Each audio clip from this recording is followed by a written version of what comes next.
go. Forgot to turn on the YouTube side. Ro, thanks for tuning in, Ro, even though I wasn't actually even showing anything yet. Let's see. Gotta adjust that camera just a scratch. Sorry, guys. There we go. That's good enough. Still working on it. Still getting this stuff all figured out. Sounds good? Sounds good, you guys? Okay, great. Yeah, I've got some new setup stuff that I'm working on. Give me a minute here, guys. What's up, Limo? Oh, the kids are working on packing some stuff. If you guys can hear some stuff in the background, it might be a little bit loud. It's all right. They're doing good. They're doing good, Limo. It's going to be fine. You guys can handle some little scratchy plastic sound in the background as my kids are doing some packing, can't you? Yeah. Anyways, let's see. Let me get a couple people into the live stream. See who wants to join us today. Big Tea Festival tomorrow. That's the fun thing. Well, it's one of the fun things. Got a lot of fun stuff going on with Crimson Lotus. Anyways, yeah, I'm gonna be brewing up some tea, some new tea we haven't had yet. So brewing it up in this gorgeous little teapot right here. This is one of our Genshui. Based on the amount of dust on the outside of it, I don't think I've had tea with it in a little while. Anyways, right, so, hey, Tea with Neldon, what's going on, man? It's good to see you guys, thanks for joining us. So I go to China on Tuesday, by myself. My first solo tea sourcing trip. I am, excited and also nervous about it too. So that's our really big major update. I mean, there's all sorts of stuff going on right now, tariffs and new teas and all sorts of stuff. But yeah, the real big thing is going to China. Going to China on Tuesday. Neldon says, not much, just sitting at work, eagerly anticipating. Oh, Chicago Tea Festival is this weekend. It's your first time there. Stoked for China? Yeah, I am. I'm very stoked. I'm very stoked for China. I've not, like I said, I've not gone to China on a tea sourcing trip by myself. So that's gonna be that'll be interesting. It's certainly, I mean, this business was very specifically built for my wife and myself to go to China together. But now that we've got kids and she's got other work stuff to do, it figured we'd give it a try. See how I can do sourcing tea all by myself. So it'll be fun. Anyways, it's Friday. Is anybody drinking anything good, anything interesting? And my kids are in the background helping get ready for the tea festival. They're trying to be really quiet. I know the microphones are super sensitive. Anyways, yeah, let me know what teas you guys are drinking, and I will show you what I'm drinking. This is one of our new tea balls, and actually we pressed it as cakes, but then this time we decided to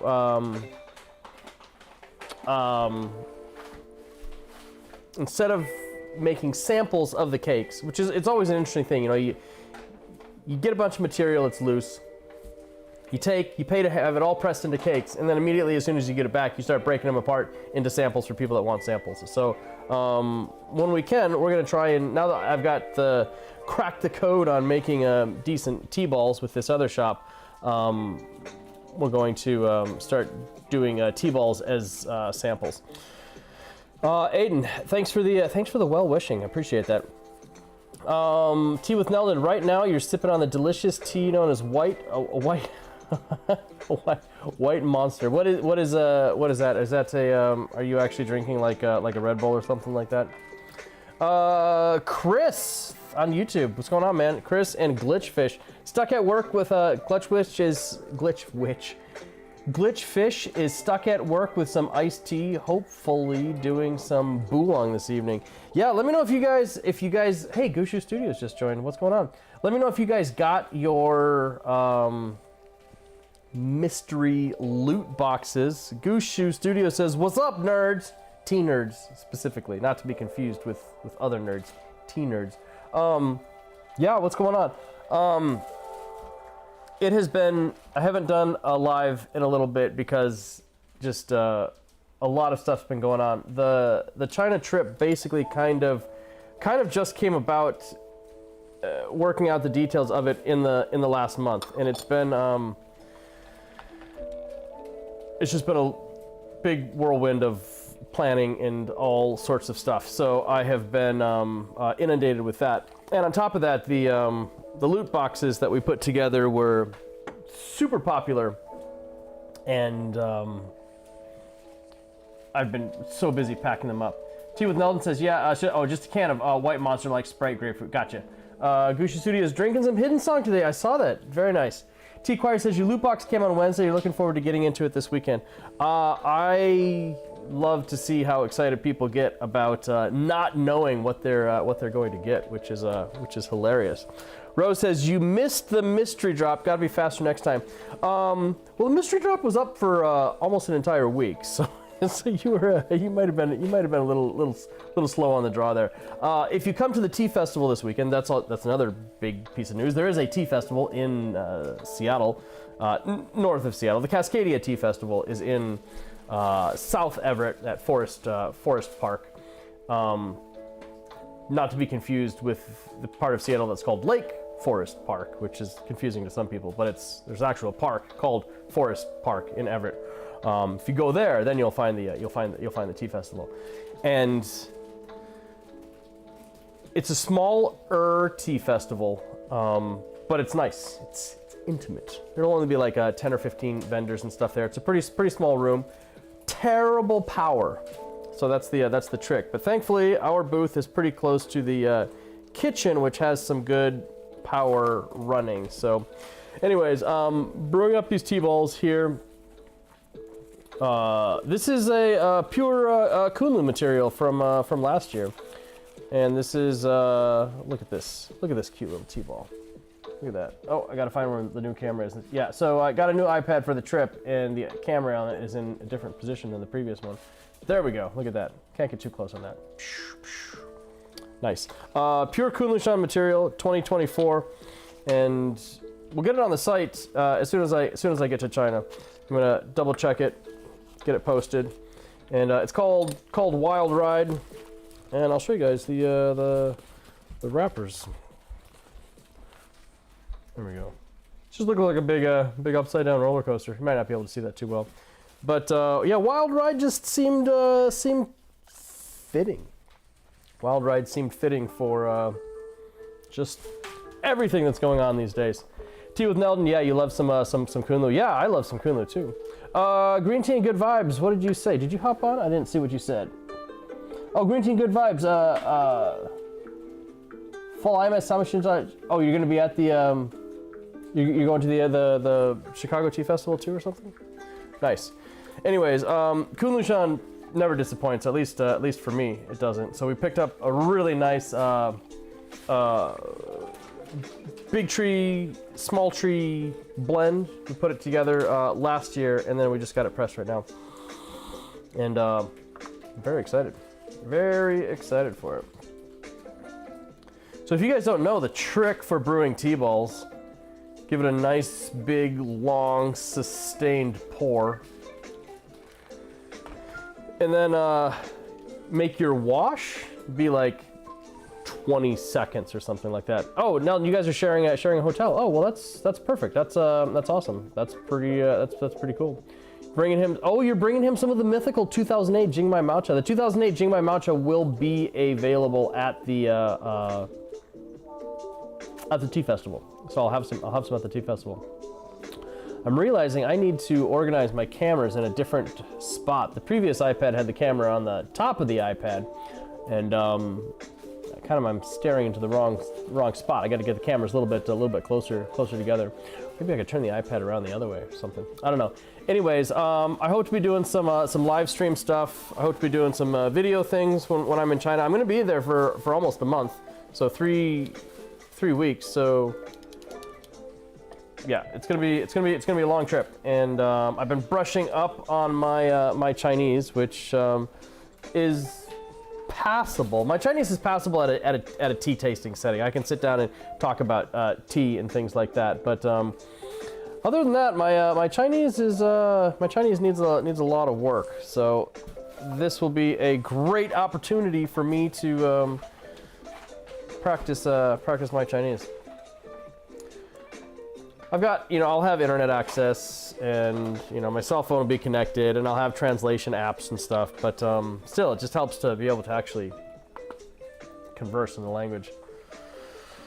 Base Pie, landscape camera on the new iPads, better for most people, just not ideal for Instagram. Yeah, it is. It appears to be better suited for sideways, not vertical orientation. So if somebody's doing a sideways zoom session, or they've got it in landscape and got things set up like that, it's not optimal for, actually we can check it out. I got like a little lens cover on it. You can see what it looks like without it. Actually, that's not too bad right there too. I like having a little bit of the wider view. I don't know. Instagram people, what do you think? Is it better like that, or is it better with this little, where'd it go? Does it work out better with the fisheye lens? You like it with the fisheye lens better?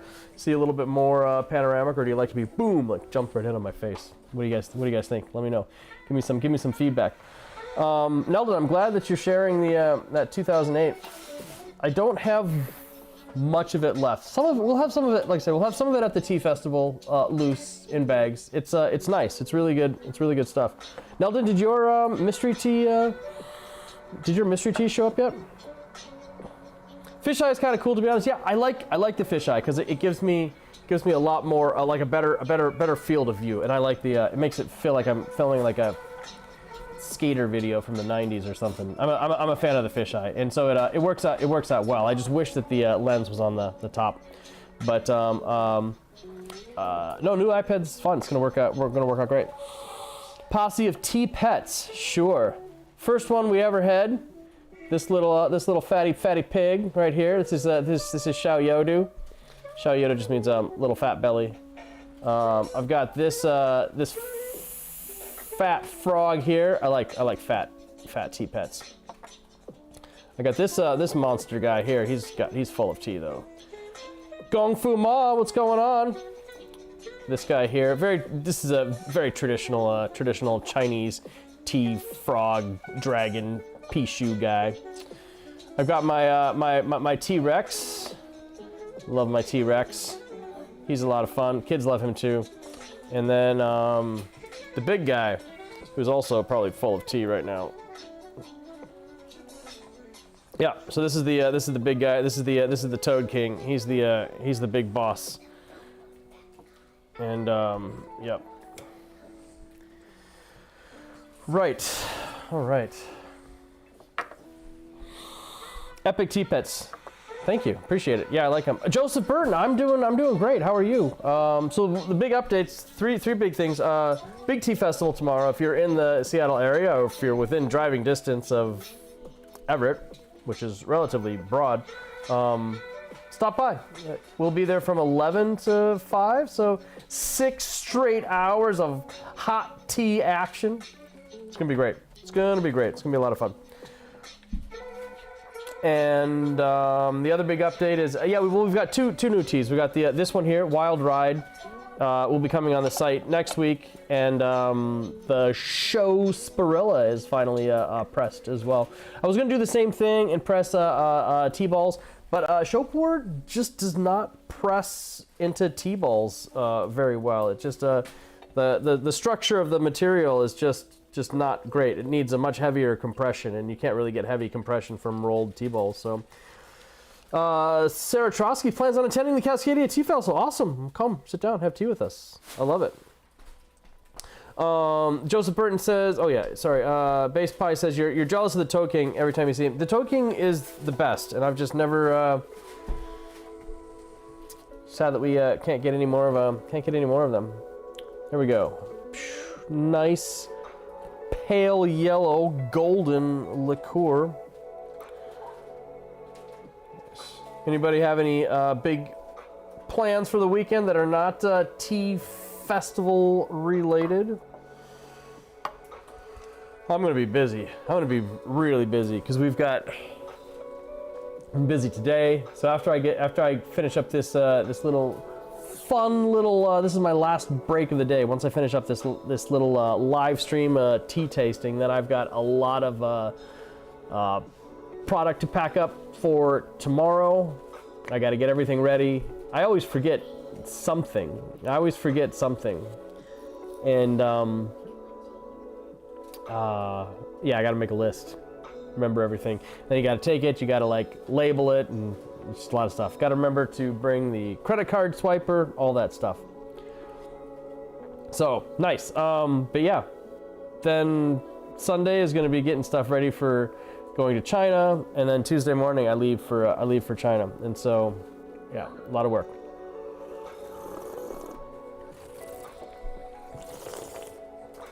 Nice. This is super smooth. Gary, I know you're trying to talk to me, bud, but I'm in the middle of a tea tasting, so thank you. Kids and tea, they mix well. They're actually good kids. They're actually helping to pack up some game night wrappers right in the back right now. They're doing a great job. And anyways, yeah. So I'm still not 100% certain on my itinerary when I'm in China. I'm gonna be filming a lot of video, taking a lot of pictures, posting to Instagram when I can, but VPN stuff is awkward. Sometimes it works and sometimes it doesn't work. Thankfully, I can get international roaming data on my phone, and then VPN out from there. But it's still just a lot of stuff to do. Long flights too, because there's like a mandatory 18-hour layover in Beijing now, and I just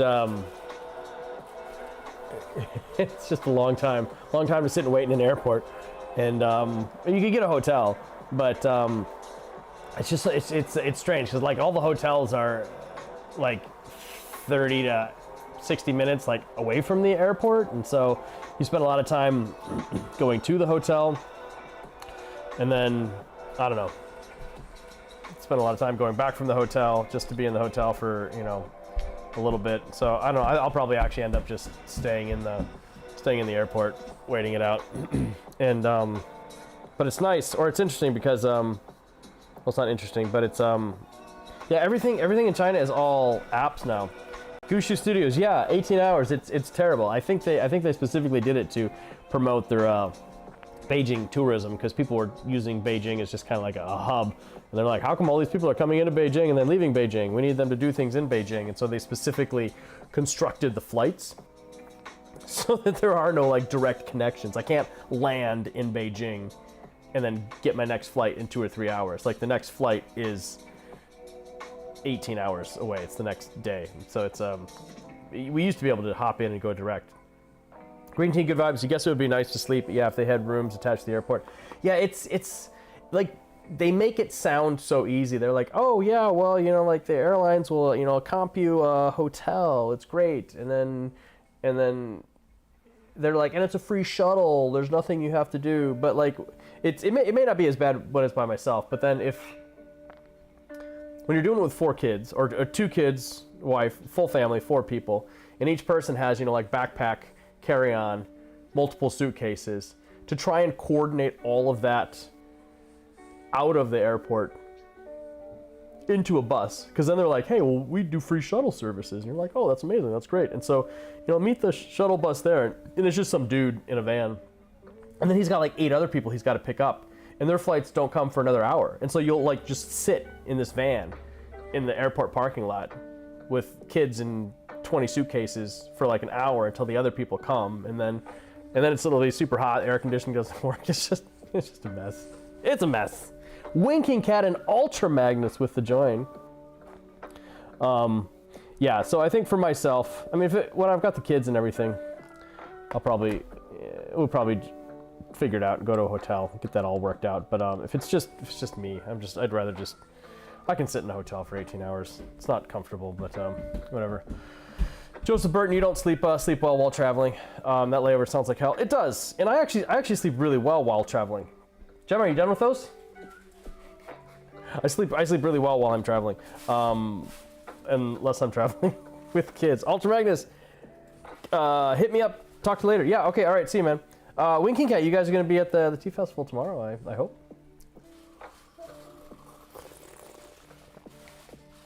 Oh yeah, this Kunlu's nice stuff. You guys won't be disappointed with this. Of course, the elephant in the room right now is tariffs, of course, and that's an interesting thing because it changes all the time. And I'll be honest, I haven't been letting it stress me out too much, just because it does change so often. Even though we're technically like in a tariff mode right now, it's not actually applying to our customers. So that's interesting. Hey guys, help me out. Thanks. The tariff stuff is ominous. It certainly is, and potentially, I mean, we're still. So May 2nd is like the date when the de minimis exemption for packages from China. Gary and Gemma, don't want to ask again, please. Okay, all right. Can you guys go to your room, please, right now? Thank you. Thank you. Thank you. I asked multiple times. Thank you. Sorry about that. Kids behave to a certain point, and then they just don't. They know I'm behind the camera. Can't do anything. So start acting up. Anyways, the tariff stuff is interesting, and it may or may not actually even come to pass. This stuff changes all the time, just like I said. Winking Cat, friend, you and your friend are hosting a teacup exchange at the Cascadia Tea Festival tomorrow. For anyone in the chat, bring a teacup and join us, meet new friends. That's awesome if you guys want to do a teacup exchange at the Cascadia Tea Festival tomorrow. Anyways, tariff stuff. So it's looking worse and worse, and the nice thing historically has been there's a de minimis exemption for packages shipping from China if their value is under $800. They're just not tariffed at all. Green tea and good vibes. We do have a significant amount of tea in Seattle, right? Yes, absolutely. Like a year's worth. Well, I mean, it depends on how much people buy, but we have a lot of tea. I mean, a lot of tea. We have a lot of tea here. But again, that's spread out over a broad amount of categories, and maybe tea. People get excited about buying new teas, and so it wouldn't be possible to bring in any new teas, because then the teas would be tariffed. And we're going to try to minimize shipments to ourselves, because then those shipments themselves will always have that overpayment on them, and so those teas will always have to be more expensive. So we're not going to be shipping teas to ourselves when the tariffs are in effect. But it'll be interesting to see if they actually remove, on May 2nd, if they actually remove the de minimis exemption on May 2nd, then that means that the tariff will be applied to customers for packages shipping from China, which will be a big thing. It'll be a bigger thing than a lot of people realize. There's so many packages that ship direct from China right now. They take advantage of the China Post e-packet super cheap shipping. It'll be interesting. I'm not exactly sure how the post office is going to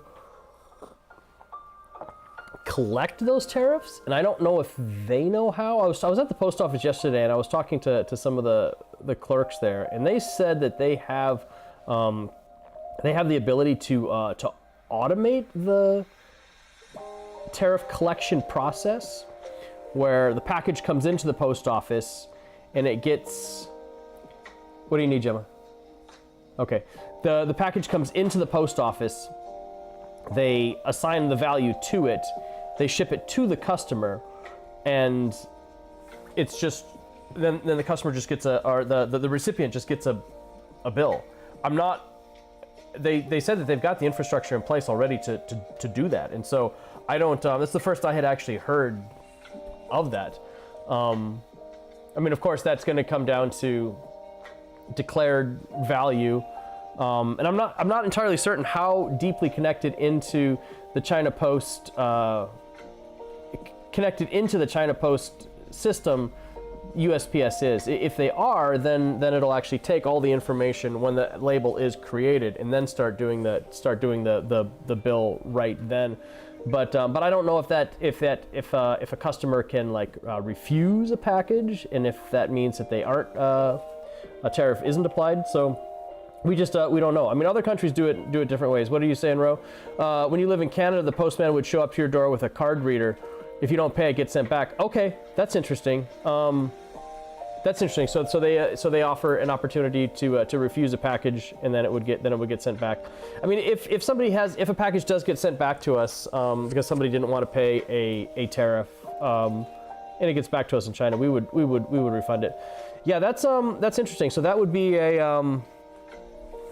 an extra workload on the USPS side. Depending on where the money goes, the USPS could actually use it. What a lot of people don't realize right now is any time a package is sent into the U.S. from China, the USPS has to deliver it for free. USPS does not financially get anything from any package coming out of China, which is when you think about the scale of the amount of packages getting shipped from China direct on a daily basis, and then realize that the USPS has to deliver them all for free is a huge impact. Gushu Studios, that would require USPS to actually ring your doorbell. Yeah, it would. And if they've got some way of, if they have some way of sending a bill like the lady I was talking to at the USPS yesterday, that would be really interesting. But I'm not sure how that'll work. But like I said, we don't know. So I don't like to get stressed about things that I don't know. And so I just don't know what it's going to be. And in international agreement time scale, 3 weeks is huge.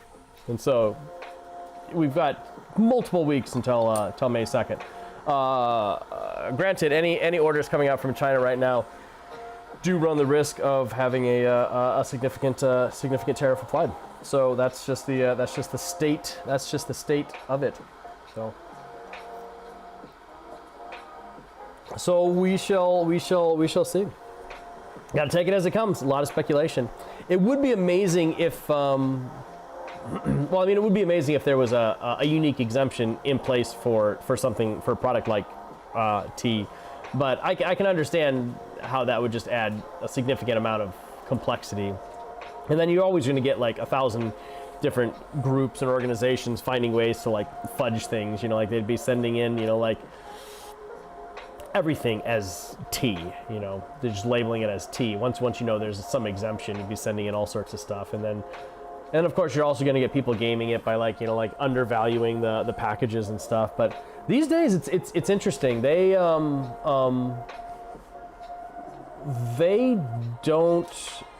got ways of determining without too much effort if your packages are undervalued. And once an origin sender gets flagged as someone who isn't straightforward and honest on their custom invoice, then they'll just blanket refuse packages from that. I mean, I know that's how it works in Germany right now. Germany has determined that our packages are not worth being delivered at all for whatever reason. We have no recourse, and so our packages just don't even. They just immediately get sent back by customs as soon as they come in. Diaz, you really hope your order placed with Crimson Lotus 5-ish days ago gets through custom before the second country's joke. Tariffs keep rising. Yeah, well, I mean, the whole tariff thing, it's an interesting tool. You know, I don't know. It's but we'll see. We'll just see how it comes. So, like I said, this stuff changes every day. We'll see what happens on May 2nd. I will be in China on May 2nd. I think I come back on the 7th or the 8th, and so probably most likely going to halt Seattle orders while I'm in China. Haven't fully decided on that yet. That seems to make the most. It seems to make the most sense to me. It's you know, especially since Lamu is going to be here all by herself with the kids, doing her own stuff. It's a significant amount of work packing and shipping out orders from the Seattle inventory. So I might just, yeah, I'll come back and find out that all packages from China are hugely, massively tariffed, and then we'll be able to start ramping up shipping from here in Seattle. So it's not ideal, but we'll get through it. So, anyways, thank you for joining. If you just did, a bunch of people just popped in on the Instagram side. Let me know what you're drinking. Probably got about like 10 more minutes in this tea tasting, but I just wanted to talk about the tea festival tomorrow in Seattle. I know a lot of people of you aren't around, but not local to the Pacific Northwest. But if you are, even if you're Portlandish, you know, Portland's just a couple hours away. You could be down here in no time. Gemma, my daughter, will be at the tea festival helping us out because she is a super awesome helper and budding tea seller. So, and she'll be there for half the day, and then she's got to go take her Chinese language class, which is on Saturdays. So, yeah, tea festivals are a fun thing, and I hope you guys can come and check it out. I hope to be able to film and post a lot more content than I did last time when we were in China. Got so busy going around that I wasn't able to really film and post stuff the way I wanted to. And then, of course, as soon as I got out of China, it was just way too many things in the U.S. that kept me busy. Wasn't able to, post a lot of the content that I did last year, and I'm still trying to. It's good stuff, but now it's awkward because it was filmed like last year. You got a couple more of those you can work on, Gemma. Thank you. Gushu Studios got a jet. Take care, Glenn. Good luck on your China trip. If you guys want to see some awesome local American-made tariff-free teaware, check out Gushu Studios. Gushu Studios and I just recently did a little bit of horse trading. I traded some awesome tea for her awesome teaware, and so as soon as I get that, I'm going to be posting pictures and videos of it. Joseph says that you had a decent autumn 2004 La Mana this morning. Nice. Definitely not as strong as spring, but so much less expensive. Yeah, the autumn La Mana is a really nice. Autumn La Mana is a really nice sweet spot for value if you're looking for aggressive Boolong style tea. Autumn La Mana is still quite potent, but orders of a magnitude cheaper than spring material. We were selling some autumn La Mana tea for a while. We actually still may have some autumn La Mana, but it's nice. It's nice. And I think I'm going to try to, one of the other things I'm going to try and do when I'm in China this year is solidify this loot box idea for tea. I'm going to come up with some actual packaging that looks like a box. Make it look like an actual loot box that you can open it up and you don't know what you're going to get, which is a lot of the fun.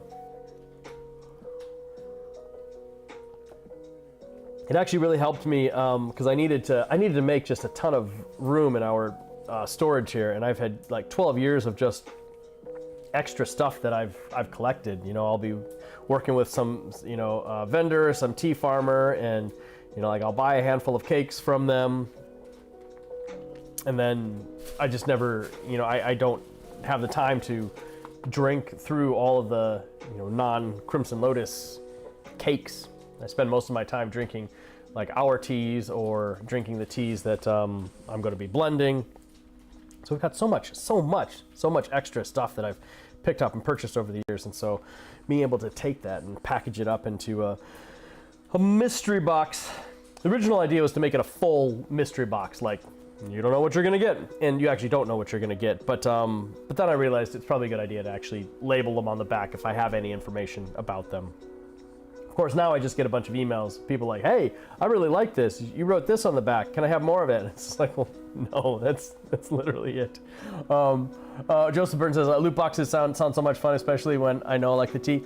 Yeah, I mean, I'm not gonna stick bad teas in there. It's not, if this isn't, you know, like the whole idea of loot boxes is not like some vector for like, you know, like dumping a bunch of like garbage teas, but it's just stuff that we've just collected over the years. You know, like maybe I had some portion of some tea that didn't get all worked into some blend, and I got like, you know, a kilo of it left over or something. The only thing I wish it was, I may, so in the past I did two different sizes, or I mean for the past loot box drop I did two different sizes. I did 25 grams, which we always put 30 in there anyways. I mean, if we can, like I've actually made some notes on some of them where it's just like if I only had like literally like 20 grams of some tea and it was like some material and it was really amazing, I just like wrote on the back, it's like, hey, literally all we have of this is 20 grams. I'm sorry about that.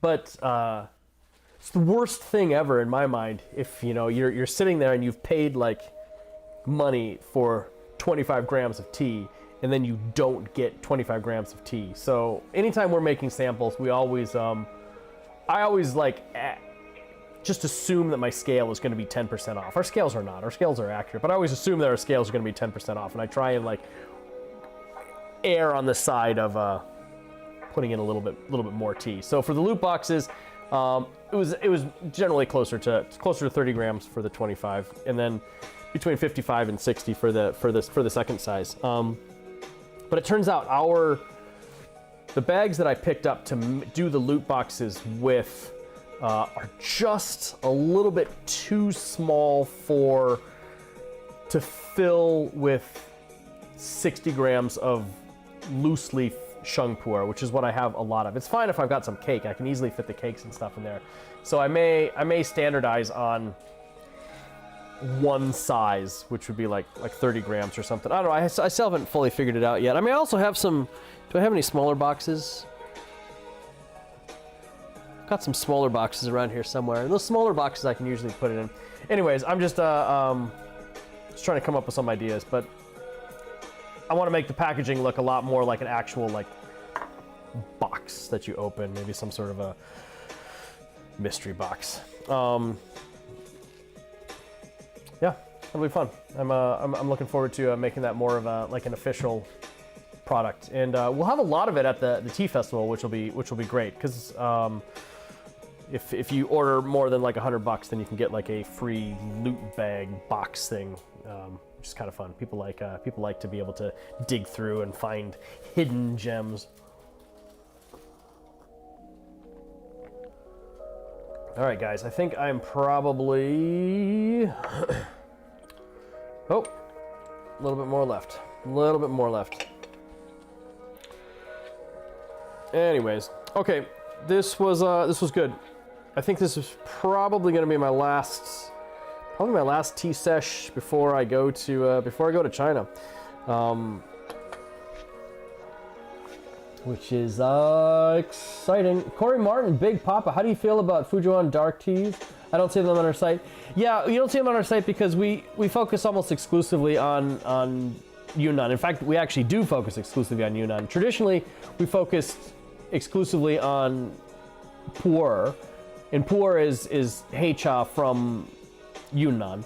So originally focused exclusively on pu'er, sheng pu'er, shou pu'er, And then we started selling some black teas from Yunnan, also, you know, like a Samaka varietal. And then we started selling white teas from Yunnan as well. But still, it's still all from Yunnan, still all from all Asamaka. You know, China is incredibly diverse, and it's huge, and I only have a small amount of time every year to spend in China. And so, given that my wife's family is from Yunnan, it's a lot easier for us to focus our limited time and effort and energies into the Yunnan-based teas. And it would take me a lot of time and effort to become an expert in, you know, like Fujian Heicha or, you know, like any teas from other areas. Even though there's amazing teas from those areas, I just don't think that it would give me the I wouldn't be able to put the effort into it that I felt I would need to become confident to sell the teas. So there are many other tea companies out there that do have really amazing Heichas from other areas, and I would recommend finding them and buying teas from them. So that's why we don't sell non-Yunnan Heicha on this site. I mean, the closest thing we come is it's not even really close. But we do sell some Shaguan border style tea, or teas that are traditionally sold in Tibet, like the Shaguan Holy Flame. The Shaguan Holy Flame is it's not even really similar to like a Fujian Heicha, but that's it. DS, you love Heicha. You enjoy most of what you got from YS in that category. Yeah, there's a lot of other tea companies out there that sell some really amazing Heicha. It's I personally don't like Heicha as much as I like Yunnan pu'er. So that's why I've just focused on Yunnan pu'er. I know the mountains. I can get there. I can spend the time there. We've invested 12 years in building expertise in Yunnan teas, and so that's the plan. The plan is to stick with the Yunnan teas, but no slight on other Heichas. But my passion is Yunnan pu'er. It's just how it is for me. All right, guys. Appreciate it. Thank you so much for taking the time to join us for a live tea session. I really appreciate it. So the tea that we're drinking today is Wild Ride, and Wild Ride will be on the site next week. I think once I get to China, take a look at the cakes, take pictures of the cakes, get the cakes posted. And unfortunately, there is the possibility that those teas will be tariffed if you purchase them. So we'll just see how that whole thing goes. But Wild Ride is the name of the tea, and that just seems fitting. Anyways, appreciate it so much. I love you guys, and I'm glad that you tuned in. And I'll probably next time I see you, I'll probably be in China. So tune in, have some fun, come to the tea festival if you can. If not, enjoy some tea and join with us virtually. Thank you so much. Have a good one.